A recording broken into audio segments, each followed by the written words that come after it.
It is the year 410. You have entered the city of Azul, the largest trade city in this region. This is a desolate wasteland. Heat, death, and malnutrition surround you. Warriors from all over the world have been called to this city for the yearly Deadliest Warrior Battle Royale, and you are no exception. You are waiting in line to register for the tournament. You hear a burly man shout out in front of you. Next! Come on, you Sirac, step forward! I am Princess Sheena, Queen of the Amazons. My cunning with a blade is only surpassed by my cup size. My name is Tristan, the Wandering Minstrel. My music has the ability to soothe the savage beast and is a welcome companion to the weary traveler. You know you can't kill your teammates, right?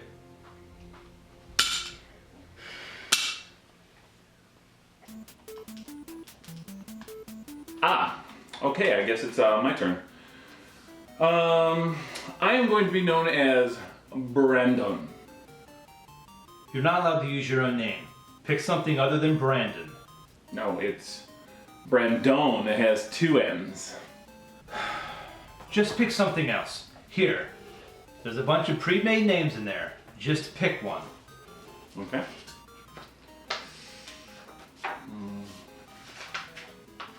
Here. Henceforth, I will be known as Steve Chadwick. That's not in there. It says so right here. That's the name of the associate editor. You know what? I don't care anymore.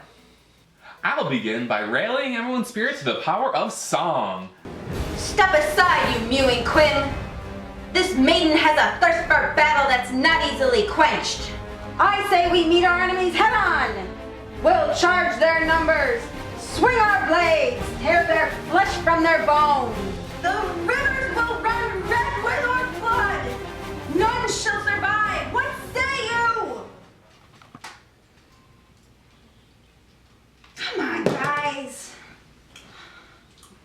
Why don't we just get a giant laser?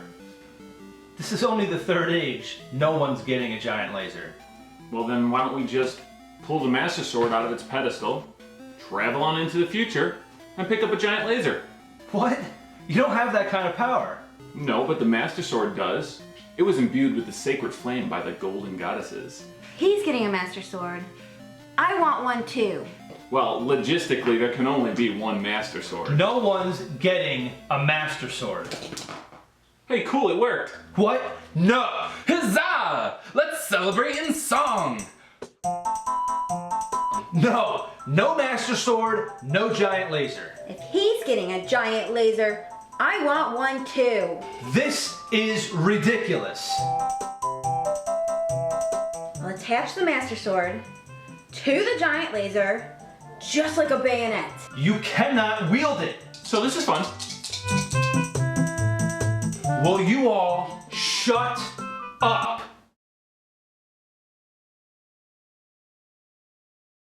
Hey, who wants creme brulee? I want creme brulee. Ooh, Chinese finger torture. You guys are ruining this.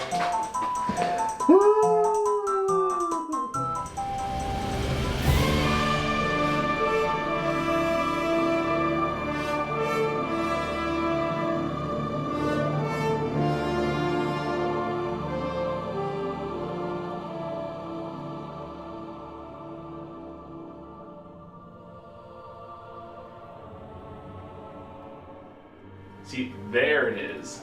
Time travel made possible by the Master Sword. Wow, that's awesome. What else can you tell me about the Master Sword? Well, the Master Sword was first introduced in The Legend of Zelda: A Link to the Past for the Super Nintendo. Chronologically speaking, the weapon first appeared in the Zelda timeline during the events of Skyward Sword. Originally called the Goddess Sword, Link was able to forge the Master Sword by purifying the blade with 3 sacred flames. Since those events, the Master Sword has appeared in a number of games in the Zelda series, including Wind Waker, Twilight Princess, and of course, Ocarina of Time.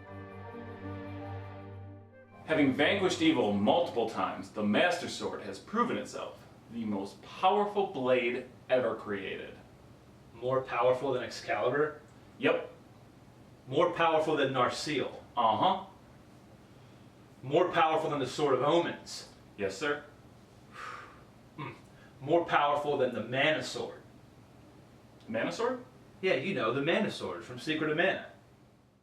It was the second in the Seiken Densetsu series, or Legend of the Sacred Sword 2. You'd like it! The game actually bears a striking resemblance to Link to the Past. Both appeared on the Super Nintendo, both utilized real-time battle systems, both games featured great music and graphics, both games were amazing. And both games have cool swords. True, and this game was published by Square and the developers of the Final Fantasy series, so you know it's a quality game. However, the Secret of Mana had a number of unique features that set the game apart as well. For example, the player could navigate 3 separate characters, and unlike most RPGs, this game gave you a multiplayer option where up to 3 people could play at the same time.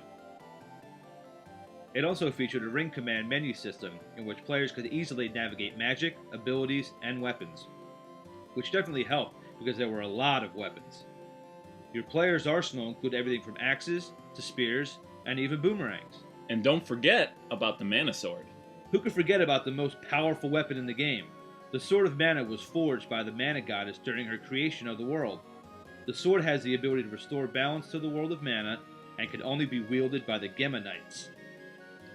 These individuals were chosen to protect the Tree of Mana, the physical embodiment of the Mana Goddess. Wow. That is so epic. Is there going to be a test? No, but if there was, we'd have a lot more to cover. The Mana Sword has shown up in multiple games in the Mana series.